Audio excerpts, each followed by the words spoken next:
Nobody came. Not my parents, not my maid of honor, not even my brother, who had once promised to walk me down the aisle if Dad couldn't. The pews at the chapel were empty, save for a few fellow soldiers who came out of respect. I stood there in my dress, the silence heavier than combat gear. And then my phone vibrated. A text from my mother. "We need to talk now," followed by 21 missed calls. I raised my glass anyway, forcing a smile, the crystal trembling against my lips.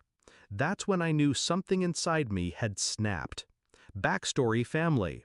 That word used to mean something. Growing up, I was the quiet shadow in a house that revolved around my brother, Ethan, the golden child, the football star, the one who deserved everything. I enlisted, not because they wanted me to, but because I wanted to be more than invisible. My service, my rank, my scars, none of it mattered to them. To my parents, I was just the daughter. But still, I clung to hope. I believed that on my wedding day, they would show up, that they'd finally see me. Discovery of betrayal. They hadn't forgotten. They hadn't been delayed. They chose not to come. My maid of honor, my own cousin, sent me a photo from Ethan's engagement party. My entire family, smiling, dressed in gold and champagne colors, toasting to his future while I stood alone in white. It wasn't neglect. It wasn't an accident. It was betrayal. And my mother's text confirmed it. "We need to talk."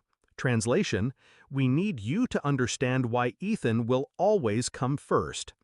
But I didn't respond. I didn't scream. I didn't beg. I planned. Shift in mindset. You see, the Army teaches you discipline, how to control the fire in your chest until it burns clean, precise.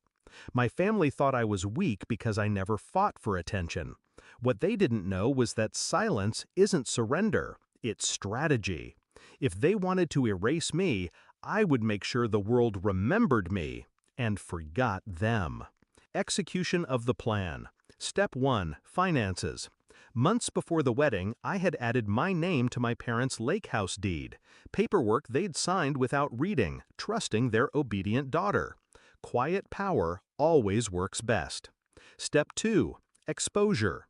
My father's company relied heavily on military contracts. I had the files, the receipts, the under-the-table deals he thought no one noticed. Who better than a soldier to notice? Step 3. Timing. Revenge without timing is just anger. Timing makes it justice. So, I waited. Climax and confrontation.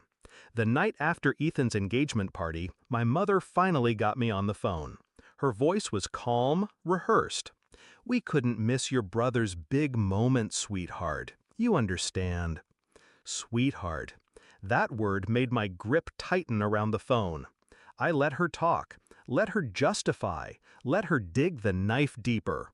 Then, when she paused, I finally spoke. "You forgot to congratulate me, Mom. But don't worry, you'll remember me soon." Silence. The kind that tastes like fear. 2 days later, I sold the lake house to Ethan's ex-girlfriend, the one my family despised. I gave her a discount. A week later, anonymous documents landed on the desk of the Department of Defense. Every shady contract my father ever signed, every cut corner, every bribe. Within a month, his company was under investigation. And when Ethan called me, panicked because the engagement party photos had leaked online alongside headlines about his father's corruption, I simply said, "I raised my glass alone. Now you can too." Resolution and emotional release. They tried to call, tried to explain, but I had already blocked them all. Family doesn't forget you on your wedding day. Family doesn't erase you while smiling for cameras. I gave them what they gave me, absence. As I look back now, I don't feel regret, only clarity. They taught me that blood doesn't guarantee loyalty, that silence is sharper than screaming. And when my mother's last message slipped through before the block, "Why are you doing this?" I finally allowed myself to laugh. Because the truth was simple. I didn't destroy my family. They destroyed themselves. I just handed them the mirror.